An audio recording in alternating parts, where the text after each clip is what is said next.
नमस्कार दोस्तों, मैं हूं राहुल सैफ। लीगल चैनल में आपका स्वागत करता हूं।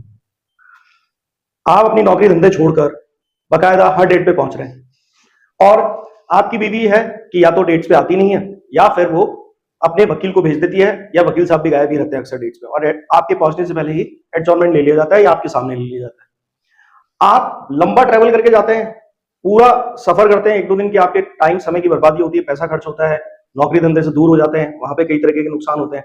मगर इस बात को ना समझते हुए कोर्ट और लड़की दोनों आपका नुकसान करा रहे होते हैं। तो क्या इसका कोई इलाज है? क्या इसमें कोई प्रावधान है जिसकी वजह से हम इन चीजों से बच सके? ऐसा आप अक्सर सोचते हैं, पर हमेशा डेट ली और आ जाते हैं। कई लोग तो इस बारे में सोचते ही नहीं, उन्हें लगता है ये मामूली प्रक्रिया है कोर्ट की, ये गलत प्रक्रिया है। अगर आप इस चीज को फॉलो कर रहे हैं तो आज से इस वीडियो को देखने के बाद रोक लीजिएगा, और बहुत सारे उपाय हैं। इसलिए दोस्तों, हम एजुकेटेड करने के लिए कोशिश करते हैं आपको, और कुछ कोर्सेज में चलाते हैं। क्रैश कोर्सेज जो प्री रिकॉर्डेड वर्जन है, जिसके अंदर आप खुद अपनी तैयारी कर सकते हैं, अपनी खुद मदद कर सकते हैं।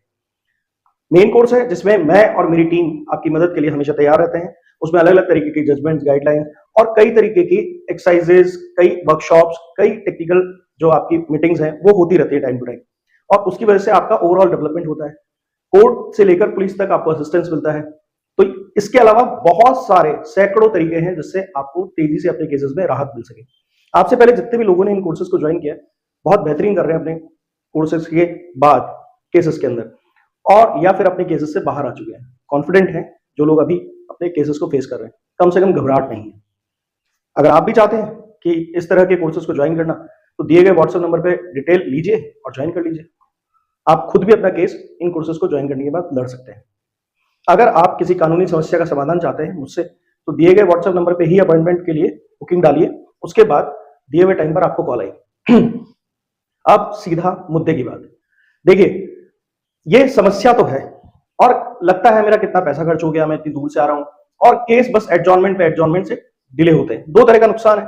एक तो आपका हर डेट पे ट्रेवल करना, वहां से नौकरी से छुट्टी लेना, या फिर अपने बिजनेस को छोड़ के आना, या फिर और भी कई काम बीच में छोड़ने पड़ते हैं। डेट के हिसाब से बड़ा एडजस्ट करना पड़ता है, और कभी कभी आपसे भी छूट जाती है डेट। मगर होता यह है कि जब वहां पहुंचते हैं तो एडजॉर्नमेंट ले लेते हैं, यानी कि अगली डेट ले ली जाती है सामने वाली पार्टी के द्वारा, या कभी कभी कोर्ट भी इसके अंदर इन्वॉल्व हो जाता है कि नहीं, अगली डेट पे सुनेंगे, अगली डेट पे बात करेंगे, बिना सुने ही अगले डेट पे बात चली जाती है।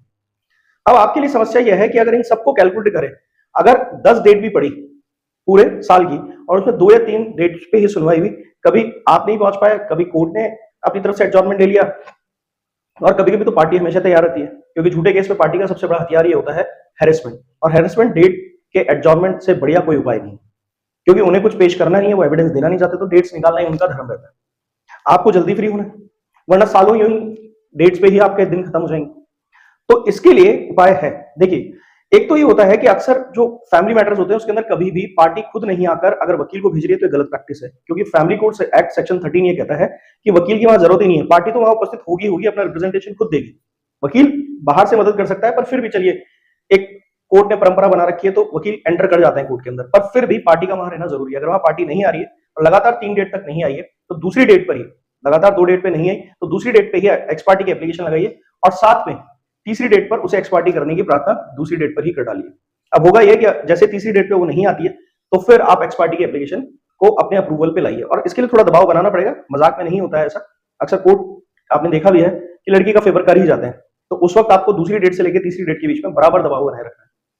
अब एक चीज और आती है, कई बार लड़की भी आ रही है, वकील भी आ रहा है, आप भी यहाँ पर डेट्स ली जा रही है, तो उस टाइम पर आप कहिए, एक तो मैं इतनी दूर से आता हूं, अगर आप बाहर से ट्रेवल कर रहे हैं, या मैं अपना काम और बिजनेस छोड़ के आता हूं, या जॉब छोड़ के आता हूं, तो मेरे को बहुत एडजस्टमेंट करने पड़ते हैं, तो प्लीज डेट ना लगाएं, और डेट लगा रहे हैं तो विद कॉस्ट लगाइए, ऑब्जेक्शन लगाइए आप पहले, उसके साथ कॉस्ट मांगिए, और जो हर्जाना मिलेगा वो सिर्फ आपको ही मिलेगा, और अच्छी खासी मोटी रकम लगाने के लिए कहिए, जिससे कि अगली बार या तो वो डेट लेना भूल जाए आपकी बीवी, या फिर आपको फायदा हो जाए हर्जाने का। 10-12 हजार तक आप हर्जाना ले सकते हैं, मामूली बात है, 2-4 हजार रुपए तो मिल ही जाते हैं।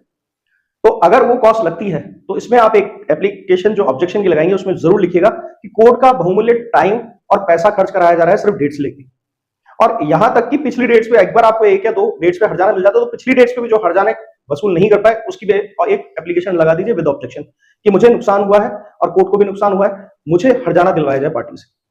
इसका सबसे बड़ा फायदा यह है, एक तो आप जो वो आपको हैरेस कर रही है पार्टी, वो खुद हैरेस होना शुरू होगी, तो आपके पास तो कुछ फायदा हुआ, कुछ प्रॉफिट हुआ, उसका लॉस हुआ। अब या तो वो टाइम पे आना शुरू करेगी और साथ में वो भी खुद चाहेगी कि अब केस जल्दी खत्म हो, और इस बात के डर से चलेगी कि हाँ, ये तो मामला गड़बड़ हो गया है। कई बार इस तरह की प्रयोग करने पर हमने एक बहुत मजेदार चीज देखी है जो हमें भी रिजल्ट मिला है, तो मैं आपके साथ शेयर करना चाहता हूं। कई बार पार्टी अगर लगातार डेट्स पे हट जाने के डर से आने लगती है तो फिर वो सेटलमेंट की तरफ भी प्रोवोक करती है अपने आप को कि नहीं यार ठीक है, मैं तो नहीं लड़ सकती केस, क्योंकि झूठा केस है, सबूत तो लेके नहीं आ रही है। उसके बाद अक्सर यही हमने कोशिश कराई कि जैसे ही वो रेगुलर होती है तो आप एविडेंस की डिमांड किसी भी स्टेज पे करना शुरू कर दिए, मेरे खिलाफ पहले एविडेंस दिखाया जाए, अदरवाइज केस को खत्म किया जाए, खारिज किया जाए। अब पार्टी में जब कोर्ट दबाव बनाता है कि एविडेंस दो, तो पार्टी सेटलमेंट के लिए डिमांड करने लगती है, खुद आपसे कोर्ट के बाहर भी, या फिर कई बार कोर्ट में ओपनली भी कहती है साहब सेटलमेंट करा दो, हम इस केस को नहीं लड़ना चाहते। तो इस प्रयोग का ये भी कभी कभी 40-50% केसेस में हमने ये फायदा देखा है। तो आप अगर इस तरह से दबाव बनाएंगे तो आपको ये फायदा मिलेगा मिलेगा। दोस्तों, तारीखों के लिए ऑब्जेक्शन डालते वक्त कई बार जजेस एप्लीकेशन नहीं लेते तो पूरा दबाव बनाए, या कई बार ले लेते हैं पर उसके ऊपर कार्रवाई नहीं कर रहे होते, तो तुरंत हाईकोर्ट को उनकी शिकायत करें कि ये जज साहब मेरी एप्लीकेशन या तो रिजेक्ट कर रहे हैं या फिर लेने के बाद उस पर एक्शन नहीं कर रहे हैं। आपको जानकर आश्चर्य होगा कि तुरंत हाईकोर्ट से ऑर्डर आएगा और आपको फायदा मिलेगा ही मिलेगा, यहां तक कि आप वहां से स्पीडी ट्रायल का ऑर्डर भी करा के ला सकते हैं। एक डेट लगती है सिर्फ हाईकोर्ट के अंदर, और उसी पे आपका ये फैसला आपके ही पक्ष में आएगा। तो ऐसा नहीं है कि आपको वहां वकील करना पड़े, आप खुद भी जाकर ये एप्लीकेशन लगा के अपने पक्ष में फैसला करा के ला सकते हैं। इसमें कोई इफ एंड बट हाईकोर्ट की तरफ से ज्यादा नहीं होता। तो आज का वीडियो अगर अच्छा लगा तो लाइक कीजिएगा, शेयर कीजिएगा और सब्सक्राइब कीजिएगा ज्यादा से ज्यादा। जाते जाते जरूर बताइएगा अब क्या तारीख पे तारीख लेने का मूड है या अपना केस छोटा करके जल्दी खत्म कराने का मूड है। Thank you.